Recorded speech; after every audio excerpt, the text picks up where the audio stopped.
Keluarga korban mengaku dijebak Pertamina, dikasih 10 juta tak sadar teken perjanjian agar tak menggugat. Keluarga korban kebakaran depo Pertamina merasa dijebak oleh pihak Pertamina. Keluarga korban merasa ditipu dengan surat yang disodorkan oleh pihak Pertamina.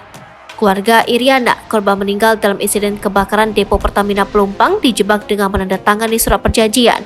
Iriana merupakan seorang ibu yang meninggal dunia dalam insiden kebakaran itu.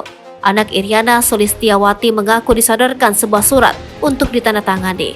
Pihak Pertamina menjanjikan uang 10 juta rupiah untuk dana bela sungkawa keluarga korban.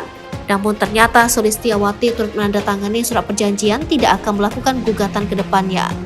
Keluarga Iriana, korban meninggal dalam kebakaran depo Pertamina Pelumpang, merasa terjebak oleh surat yang disodorkan pihak Rumah Sakit Polri Kramat Jati, Jakarta Timur. Sebab surat yang ditandatangani Sulistiawati, anak Iriana, awalnya disebut untuk menerima uang duka dari Pertamina sebesar 10 juta rupiah. Sulistiawati mengaku sempat diminta membaca lembaran depannya saja dan benar itu adalah penyerahan uang duka. Namun ternyata di dalam dokumen itu ada sebuah pernyataan bahwa pihak keluarga Iriana tidak akan lagi menuntut apapun setelah mendapat uang 10 juta rupiah.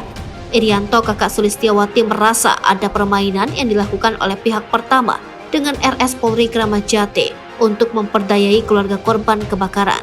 Setelah menandatangani surat di atas materai itu, Sulistiawati tak lagi melihat isinya dokumen tersebut secara detail karena terburu-buru. Namun setelah pemakaman, keluarga Iriana baru menyadari ada pernyataan di poin keempat bahwa pihak korban tidak lagi menuntut apapun.